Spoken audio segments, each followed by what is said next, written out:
ಇಂದ್ರ ಹರ ಹರ ಶಂಭೋ ಶಂಕರ ಎನ್ನುವಂತ ಸ್ವರ ಕೇಳಿ ಬಂತು.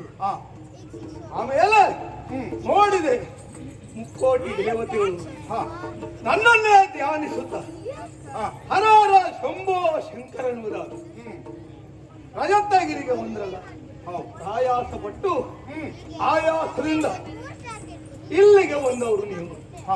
ರಜತಗಿರಿಯನ್ನ ಒಂದು ಏರಿ ಬಂದವರು ಏನು ಬಂದು ಅಯ್ಯ ನಿರ್ಜನರಾಯ, ಏನು ಬಂದದ್ದಯ್ಯ, ನಾವಿರುವಂತ ಈ ಕೈಲಾಸ ರಜತಗಿರಿ ಎಂದೇ ಪ್ರಸಿದ್ಧಿ ಪಡೆದಿದೆ. ಹಾಗೆಂದು ಬೆಳ್ಳಿಯಿಂದಲೇ ನಿರ್ಮಿತವಾದಂತ ಬೆಟ್ಟವೇನಲ್ಲ, ಎತ್ತರವಾದಂತ ಈ ಉತ್ತುಂಗ ಶಿಖರ ಸದಾ ಹಿಮಾಚಾರಿತವಾದದಿಂದ ಯಾವ ದಿಕ್ಕಿನಿಂದಲೂ ನೋಡಿದರು ಬಿಳಿಯ ವರ್ಣದಿಂದ ಶೋಭಿಸುವುದರಿಂದ ಬೆಳ್ಳಿಯ ಬೆಟ್ಟವೆನಿಸಿದೆ. ತಾತ್ವಿಕ ದೃಷ್ಟಿಯಿಂದ ವಿವೇಚಿಸಿದರೆ ಬಿಳಿಯ ಬಣ್ಣ ಎನ್ನುವುದು ಸತ್ಯ ಧರ್ಮಗಳ ಪ್ರತೀಕ. ಎಲ್ಲಿ ಸತ್ಯ ಧರ್ಮಗಳು ನೆಲೆಯಾಗಿರ್ತದೆ ಅಲ್ಲಿ ದೇವ ಸಾನ್ನಿಧ್ಯವಿರುತ್ತದೆ.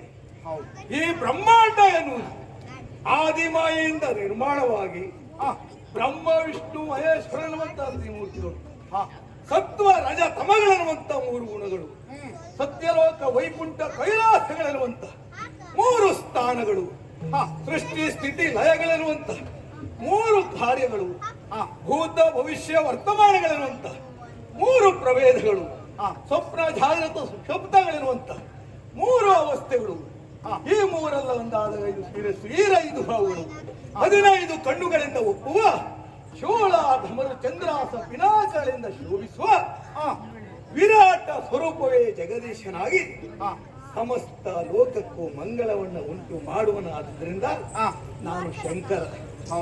ತಲೆಯಲ್ಲಿ ಹೆಣ್ಣು, ಹಣೆಯಲ್ಲಿ ಕಣ್ಣು, ಕೊರಳಲ್ಲಿ ಸರ್ಪ, ನರರುಂಡವೇ ಬಾಲೆಯಾಗಿ ಧರಿಸಿದ್ರಿಂದ ನಾಸ್ತಿಕರು ವಿಕಾರವೆಂದರು. ಭಕ್ತಾದಿಗಳು ಒಂದೊಂದರಲ್ಲಿ ಒಂದೊಂದು ವಿಶೇಷತೆಯನ್ನು ಗುರುತಿಸಿದ್ದಾರೆ. ಸ್ಪರ್ಶ ಮಾತ್ರದಿಂದ ಸಮಸ್ತ ಪಾಪಗಳನ್ನು ಪರಿಹರಿಸಲು ಗಂಗೆ ಶಿರದಲ್ಲಿ ಒಪ್ಪಿರಲು ಪಾಪಗಳ ಲೇಪವಿಲ್ಲದ ಪಾವನ ಸ್ವರೂಪ ನಾನು.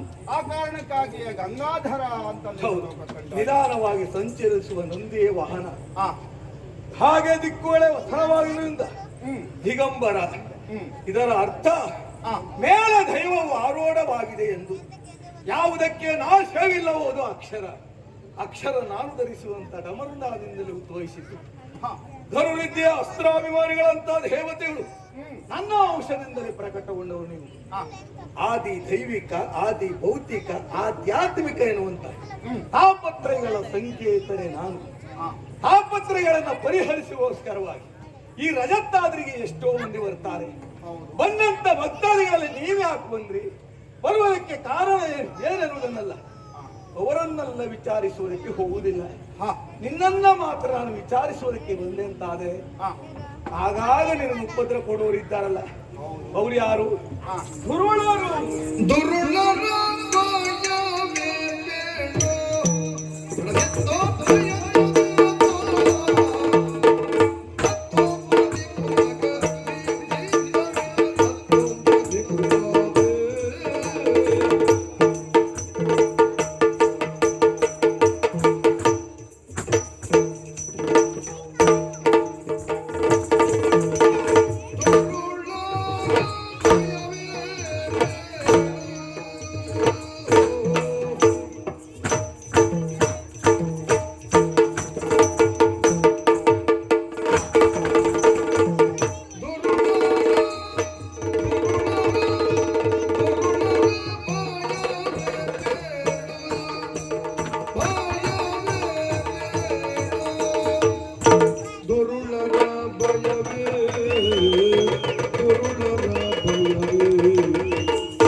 ಇಂದ್ರ ದೇವ ಎಲ್ಲವರಲ್ಲೂ ಯಾಕೆ ಬಂದ್ರೆ ಅಂತ ನಾನು ಕೇಳುವುದಿಲ್ಲ. ಹಾ ನಿನ್ನೆಲ್ಲ ಕೇಳ್ತೇನೆ ಅಂತಾದ್ರೆ ಹಾ ಅದಕ್ಕೆ ಬಲವಾದ ಕಾರಣ ಉಂಟು. ಹ್ಮ್ ಏನು ಬಂದು ಧೈರ್ಯ ಹಾ ಕೇಳುವುದು ಶಿಷ್ಟಾಚಾರ ಅಲ್ಲ. ಕೇಳದೆ ಇದ್ದರೆ ಒಂದ ವಿಷಯ ಗೊತ್ತಾಗುವುದಿಲ್ಲ. ಹೌದು ಒಂದ ವಿಷಯ ಗೊತ್ತಾಗಬೇಕು ಅಂತಿದ್ರೆ ಹಾ ಬಂದವರಲ್ಲೇ ಕೇಳಬೇಕು. ಸರಿ ಆಗಾಗ ಇದ್ದಾರಲ್ಲ ಹಾ ನಿಮ್ಮ ದಾಯಾದಿಗಳು, ಹಾ ನಿಮ್ಮ ಪಾಲಿಗೆ ದುರುಳರು, ಹೌದು ದುರುಳರ ಭಯ ಬೇಡು. ಹಾ ಹಾಗೆ ಹೌದಂತ ತಿಳ್ಕೊಳ್ಳೋಣ. ಹಾ ನಿನ್ನ ಮುಖವನ್ನು ನೋಡಿ ಗೊತ್ತಾಗ್ತದೆ. ಹ್ಮ್ ಮನದ ಹದನವನ್ನ ವದನ ಸೂಚಿಸ್ತದೆ ಅಂತೆ. ಹೌದು ನಿನ್ನ ಮುಖದಲ್ಲಿ ಯಾವುದು ಚಿಂತೆ ಆವರಿಸಲಿಲ್ಲ ಎನ್ನುವುದಾಗಿ ನನಗನಿಸ್ತದೆ. ಹಾ ಹೀಗಿರುವಾಗ ಏನು ವಿಶೇಷ ಹೇಳ್ತೀಯ? ಆದಿ ಹೇಳುದೇ ಅಂತರಾತ್ಮಕ ನೀನು ಅಂತರಾತ್ಮಕ ನೀನು ಸ್ವರ್ಗಪುರಕ್ಕಿಂತ ಪರ್ಯಂತರವು ಬರಿದೆ ಬಂದವನಲ್ಲ.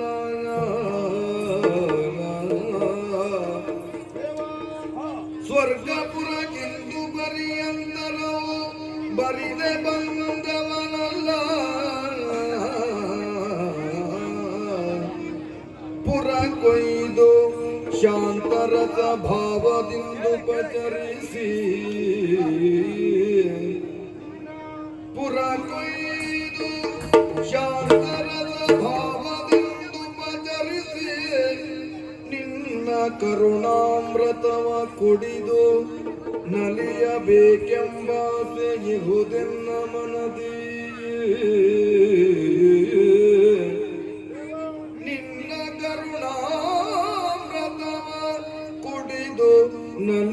ನಲಿಯಬೇಕೆಂಬಾಸೆ ಇಹುದೆನ್ನ ಮನದಿ. ಅಂತರಾತ್ಮಕ ನೀನು ಓ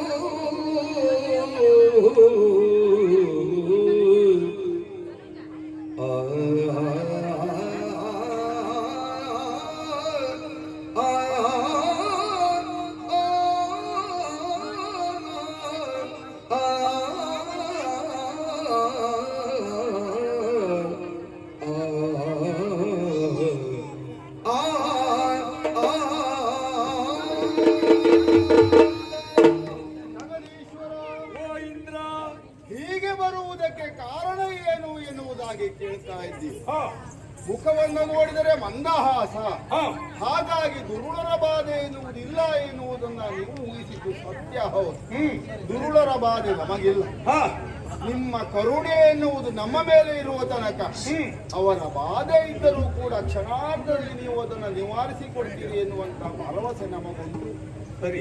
ಈ ಹೊತ್ತು ಸುಮನಸರೆಲ್ಲರೂ ಒಟ್ಟಾಗಿ ಹೀಗೆ ನಾವು ಬಂದದ್ದು ಮತ್ತೆ ಏನು ಕಾರಣ ಅಲ್ಲ, ನಿಮ್ಮಿಂದ ಉಪಕೃತರಾದವರು ನಾವು. ಹಾ ಹಾಗಾಗಿ ಹಾ ನಿಮ್ಮನ್ನ ಸ್ವರ್ಗದೆಡೆಗೆ ಕರೆದುಕೊಂಡು ಹೋಗಿ ನಾವೆಲ್ಲರೂ ಏಕೋ ಮನಸ್ಸಿನಿಂದ ಹಾ ಭಕ್ತಿ ಭಾವದಿಂದ ಹಾ. ನಿನ್ನನ್ನ ಪೂಜಿಸಬೇಕು, ನಿನ್ನ ಕರುಣಾಮೃತವನ್ನ ಕುಡಿದು ನಲಿಯಬೇಕು ಎಂಬಂತಹ ಭಕ್ತಿ ಭಾವವನ್ನು ತಳೆದು ಬಂದವರಿದ್ದೇವೆ. ಹಾಗಾಗಿ ನೀವು ಬರಬೇಕು ಎನ್ನುವುದಾಗಿ ಪ್ರಾರ್ಥಿಸಿ ಎಂದು ಮಾಡಿದ ಪುರಂದರನ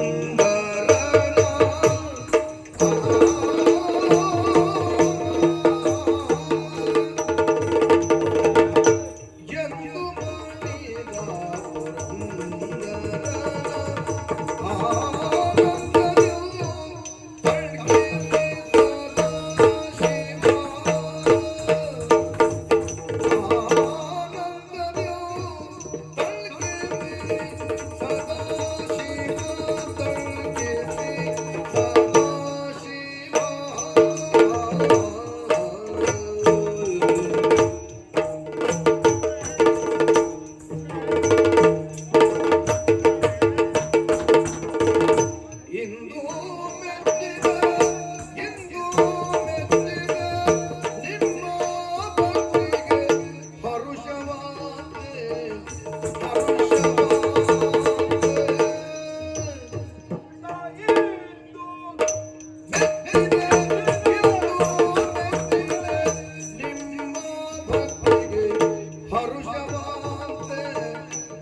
ಆಯ್ತು, ಆ, ಅವರಿಗೆ ಏನಾದ್ರೂ ಉಪದ್ರ ಆಯ್ತು, ಹ್ಮ್, ದುರುಳನಿಂದ ತೊಂದರೆ ಆದಾಗ ಆ, ಆಗ ಕೈಲಾಸಕ್ಕೆ ಬರ್ತಾರೆ. ಹಾ, ಹಾ, ನಮ್ಮ ಕಷ್ಟವನ್ನ ನಷ್ಟವನ್ನ ಪರಿಹರಿಸಿಕೊಳ್ಳುಗೋಸ್ಕರವಾಗಿ. ಆ, ನೀನು ಹಾಗಲ್ಲ. ಹ್ಮ್, ಹ್ಮ್, ನನಗೆ ಸಂತೋಷದಿಂದ ಇದ್ದಾಗಾದ್ರೂ ನನ್ನನ್ನ ಧ್ಯಾನಿಸಿ ಹೌದು. ನನ್ನನ್ನ ಪೂಜಿಸಬೇಕು ಹ್ಮ್, ಎನ್ನುವ ಉದ್ದೇಶಕ್ಕಾಗಿ ಹಾ, ರಜತಾದ್ರಿಗೆ ಬಂದೆಲ್ಲ. ಹ್ಮ್, ಮೆಚ್ಚಿದ್ದೇನೆ ನನ್ನ ಭಕ್ತಿಗೆ. ಆ, ಬಂದೇ ಬರ್ತೇನೆ. ಆದೀತು. ಆದ್ರೂ ಒಂದು ಮಾತು, ಏನು? ಈಗ ಬರುವುದಕ್ಕೆ ಸಾಧ್ಯ ಇಲ್ಲ. ಹೌದಾ? ಮಾಸದಿ ಶುಭವು ಕಾರ್ತಿಕವು. ಹಾ, ಹಾ, ಹಾ. ಈಗ ಯಾವ ಮಾಸ ಕಾರ್ತೀಕ ಮಾಸ ಅಲ್ವಾ? ಹಾ, ಹಾ. ಕಾರ್ತಿಕ ಮಾಸದಲ್ಲಿ ಹ್ಮ್, ತಮ್ಮ ಇಷ್ಟಾರ್ಥವನ್ನು ಈಡೇರಿಸೋಸ್ಕರವಾಗಿ ಆ, ರಜತಾದ್ರಿಗೆ ಬರ್ತಾರೆ. ದೇವರನ್ನ ಕಾಣಬೇಕೆನ್ನುವಂತ ಉದ್ದೇಶವನ್ನು ಬಂದಾಗ, ಹಾ, ನನ್ನನ್ನು ಆರಾಧಿಸುತ್ತಾ ಧ್ಯಾನಿಸುತ್ತಾ ಬಂದಾಗ ಹ್ಮ್, ನಾನಿಲ್ಲದ್ರೆ ಏನಾಗ್ತದೆ? ಹೌದು. ಸರಿ ಆಗುದಿಲ್ಲ. ಹ್ಮ್, ಬೊಪ್ಪ ಮಾಸದಿ ಬೊಪ್ಪೆ ಮಾತಿಗೆ ತಪ್ಪೆ. ಹಾ, ಹಾ, ಬೊಪ್ಪ ಮಾಸ ಹಾ, ಮಾರ್ಗಶಿರ ಮಾಸದಲ್ಲಿ ನಾನು ಬರ್ತೇನೆ. ಆದೀತು. ಆದ್ರಿಂದ ಹ್ಮ್, ಓ, ಆದೀತು. ಹೌದು. ನೀವೊಬ್ಬರೇ ಬರುವುದಲ್ಲ, ಹಾ, ಮಾತೆಯವರನ್ನೂ ಕರೆದುಕೊಂಡು ಬರಬೇಕು. ಕೇಳಿದ್ದೇನೆ. ಖಂಡಿತ ಬರ್ತೇನೆ. ಆದೀತು. ಬಹಳ ಸಂತೋಷ. ನಿಮ್ಮ ನಿರೀಕ್ಷೆಯಲ್ಲಿ ಇರ್ತೇನೆ. ಆಗ್ಲಿ ಆಗ್ಲಿ ಆಗ್ಲಿ.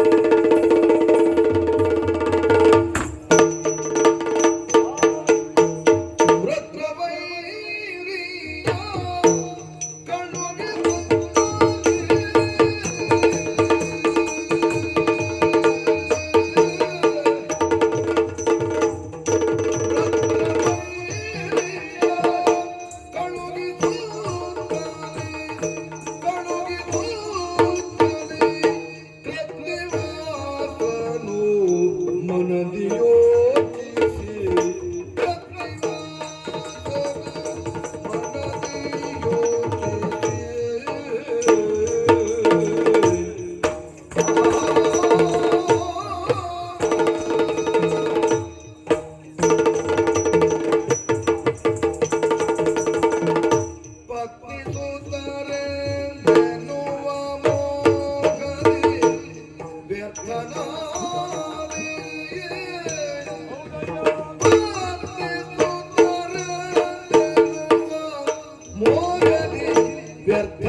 ಮಾತಿಗೆ ತಪ್ಪೆ, ಮಾತನ್ನು ಕೊಟ್ಟದ್ದು ಆಗಿದೆ. ಆದರೆ ನಿಜವಾದ ಭಕ್ತ ದೇವರನ್ನು ಹೇಗಿದ್ರು ದೇವರ ಎನ್ನುವುದನ್ನು ಗುರುತಿಸಬೇಕು ಅಲ್ವಾ? ಜ್ಞಾನಿ, ಸುಜ್ಞಾನಿ, ಹೀಗೆ ಹಲವಾರು ವಿಧದಿಂದ ಅನ್ನದನ್ನು ಧ್ಯಾನಿಸುತ್ತ ಭಕ್ತಾದಿಗಳು ಬರ್ತಾರೆ. ಹಾಗಿದ್ರೆ ಇವನಲ್ಲಿ ಉಂಟಾದಂತ ಜಿಜ್ಞಾಸನ್ನು ಪರಿಹರಿಸಿದ್ದೇನೆ. ಸುಜ್ಞಾನಿ ಹೌದಾ ಅನ್ನೋದನ್ನ ತಿಳಿದುಕೊಳ್ಬೇಕು ಅಂತಿದ್ರೆ ನಾನು ಏನ್ ಮಾಡಬೇಕು?